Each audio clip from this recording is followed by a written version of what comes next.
Bonjour à tous, je suis à nouveau en compagnie d'Hakim El Karoui pour continuer à parler de l'organisation de l'islam en France et de toutes ses implications. Hakim El Karoui, on vous reproche d'être très loin des réalités des musulmans, que vous ne les connaissez pas. Qu'est-ce que vous répondez à cela? Je réponds, j'ai envie de sourire. Qu'est-ce que ça veut dire connaître les musulmans? On me dit, des banquiers d'affaires, ils vivent dans les hautes sphères, etc. Ceux qui disent que je ne connais pas les musulmans, c'est ceux qui pensent que les musulmans, ils vivent au fin fond des caves, une bonne partie dans les prisons, et que on ne peut pas avoir ni empathie ni sympathie, qu'on ne peut pas avoir travaillé, qu'on ne peut pas avoir rencontré, qu'il y a forcément un choc culturel. Je suis désolé, non. D'abord parce que depuis tout petit, j'allais dans les mosquées, dans les foyers Sonacotra avec mon père. Et ensuite parce que je vais sur le terrain, parce que je bosse, je travaille, je lis, je rencontre. Alors, oui, je ne suis pas dans le même milieu socio-culturel, mais ça ne veut pas dire que je ne comprends pas ce qui se passe. Je ne suis pas, encore une fois, je n'ai pas vocation à être le représentant. Je ne vais pas être le grand imam de France, je ne vais pas être le président des musulmans de France. Je vous rassure là-dessus. Ce n'est pas mon ambition, je ne suis pas sûr d'ailleurs qu'il y ait d'institutions pour faire ça. Mais pour autant, je crois que je commence à comprendre ce qui se passe. Alors, est-ce que vous pensez qu'il y a une perception de vous chez les musulmans en général et chez les barons dont vous parliez tout à l'heure? Est-ce que Hakim El Karoui est connu? Est-ce qu'on le connaît? Si oui, comment est-ce qu'on le perçoit? Je ne crois pas du tout être connu du grand public en général et du grand public musulman. Chez les leaders, oui, probablement. J'en connais un certain nombre. Et eux, ils me voient comme vraiment l'empêcheur de tourner en rond. Voilà. Donc le poil à gratter, avec une question, mais pourquoi il fait ça? Parce que eux, ils savent pourquoi ils font ça. C'est leur intérêt. Mais moi, ils ne voient pas. Je pense que c'est ma force. Donc, voilà, je vois à peu près comment ils me voient. Je n'ai pas vraiment de doute. Donc là, on risque de vous voir, on risque de vous entendre, on risque d'envisager l'idée que vous êtes de ceux qui vont aller jusqu'au bout en matière de projet d'organisation de l'islam. Est-ce que vous pensez que vous pouvez envisager la chose en vous passant des musulmans, ou est-ce que vous avez besoin de leur assentiment, de les convaincre et qu'ils soient sur la même longueur d'onde que vous? C'est certainement pas. C'est un projet avec les musulmans pour les musulmans, par définition. Après, il faut du temps. En fait, il y a deux sujets. Il y a un sujet de la création de l'organisation. Il ne faut pas 5 millions de personnes. Il faut 20 personnes motivées. Motivées, indépendantes, crédibles sur le plan de leur parcours professionnel. Et je vous dis, absence de lien, avec de lien de dépendance avec les pays d'origine et absence de lien avec le business. Et après, les mouvements islamistes également. Absence de lien avec les mouvements islamistes, on est d'accord. Il ne s'agit pas de les promouvoir. Bon, j'ai vu d'ailleurs, on disait Tarek Obrou, parce que dans une note, j'ai cité Tarek Obrou, Bachar Fil. On dit, ils ont été frères musulmans, et donc c'est faire l'entrisme des frères musulmans. Tout ça est grotesque. Enfin, évidemment, personne de sérieux va croire, et le rapport que je sors sur la fabrique de l'islamisme, je pense que les gens ont compris, en tout cas ceux qui s'intéressent, je ne fais pas la promotion de l'islamisme, je lutte contre. Mais en étant sérieux, sans jeter d'anathème, en débattant et en expliquant pourquoi, à la fois comment c'est fabriqué et pourquoi c'est pas bon. C'est pas bon d'un point de vue religieux, à mon avis. C'est pas bon d'un point de vue politique en France et en Europe. Mais après, l'organisation, elle marche si elle convainc les musulmans. C'est une organisation qui doit rendre des services d'accréditation. Vous voulez telle ou telle agence de voyage, elle est bien ou elle est pas bien? Il faut que quelqu'un soit allé regarder dans ses comptes. Il faut que quelqu'un ait interrogé ses clients. Il faut que quelqu'un, pour savoir si elle est capable de rendre un service, qui est un service très important. J'ai été à la Mecque au printemps. On voit la ferveur extraordinaire qu'il y a autour de la Kaaba. On n'a pas envie que ces gens-là se fassent arnaquer. Alors, pardon du mot, ça existe. Il faut le dire, il faut le dénoncer. Soit tout simplement, soit déçus par des conditions de voyage, de transport, et pendant le pèlerinage lui-même, tout le monde sait que c'est un vrai effort physique. Donc, il faut que l'organisation soit la meilleure possible. Donc, c'est un service que doit rendre l'organisation. Pareil sur la traçabilité du don, de la zakat. C'est un service. Donc, soit l'organisation réussit à démontrer aux musulmans que si on passe par elle, ils vont savoir ce qui se passe, du début à la fin. Ils vont le savoir en temps réel.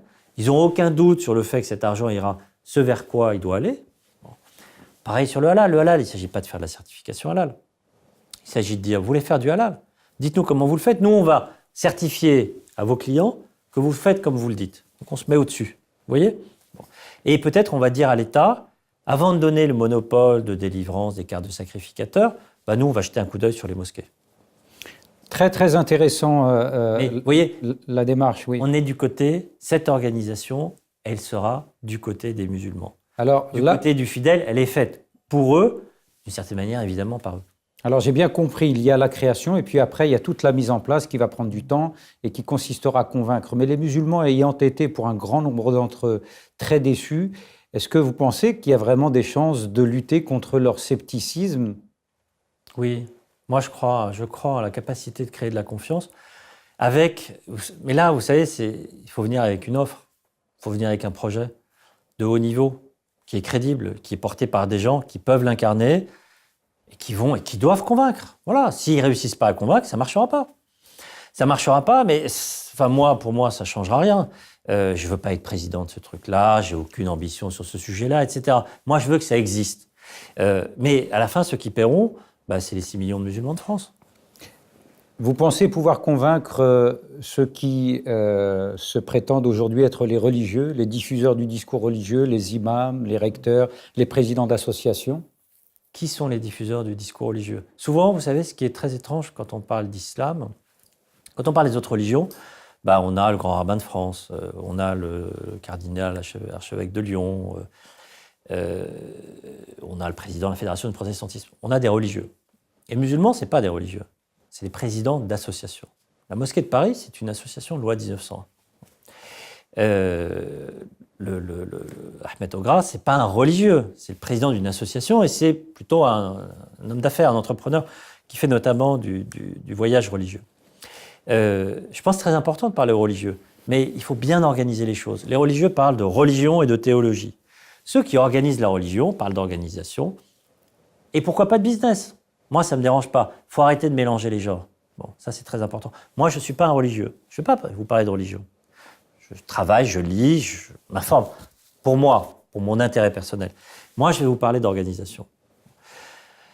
Voilà, après, je leur parle. Bien sûr que je leur parle. Est-ce que je les convainc? Certains, oui. D'autres, certains, moins. non. Certains, je vais les convaincre personnellement, mais ils ne le diront jamais publiquement. Quand je leur dis qu'ils sont en conflit d'intérêts, ils le savent tous.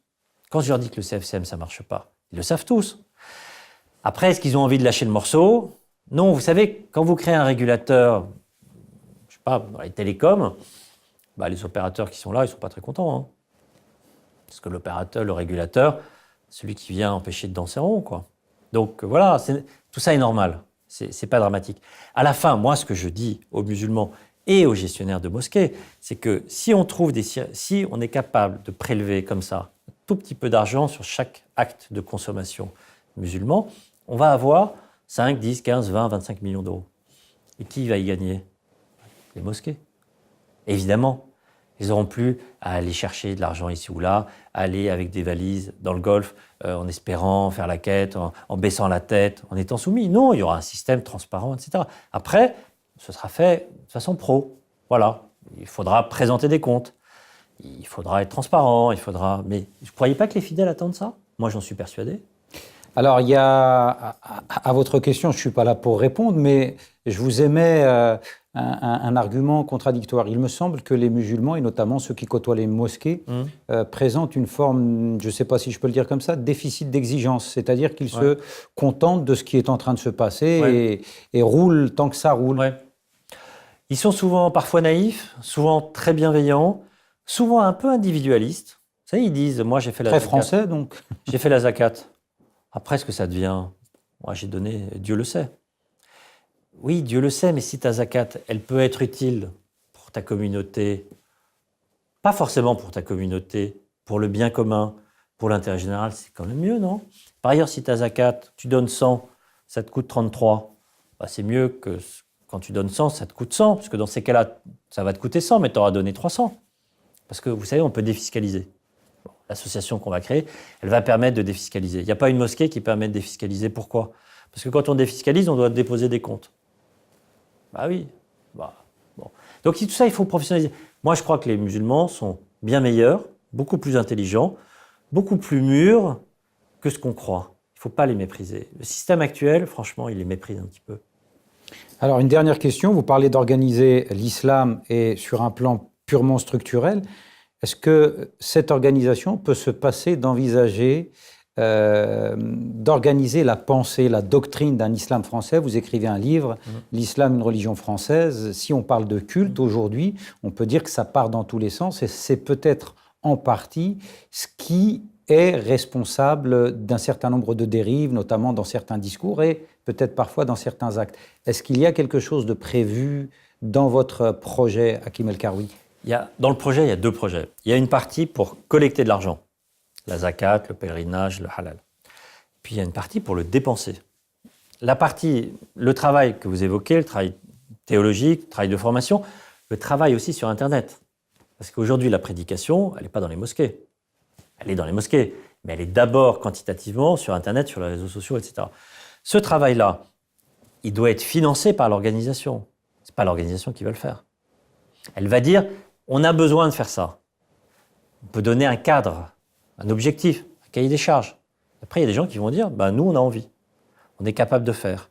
On est capable de répondre. On a un projet. On a une expertise pour manier tel ou tel. Après, il y a des points de vue. Je ne vais pas vous dire que cette association doit financer la diffusion du salafisme en France. Bon, il y aura un cadre. Mais ce cadre, ce sera aussi le cadre de confiance avec l'État. Et puis aussi le cadre de confiance, paradoxalement, avec les Saoudiens. Parce que si on accrédite les agences pour le pèlerinage, il faut convaincre les Saoudiens. Donc les Saoudiens, ils vont aussi être partie prenante. Vous allez me dire, c'est horrible. Non, les Saoudiens, on va leur dire, ce qu'on vous demande, c'est de donner des visas. Et vous, votre objectif, c'est que ces visas soient utilisés à bon escient.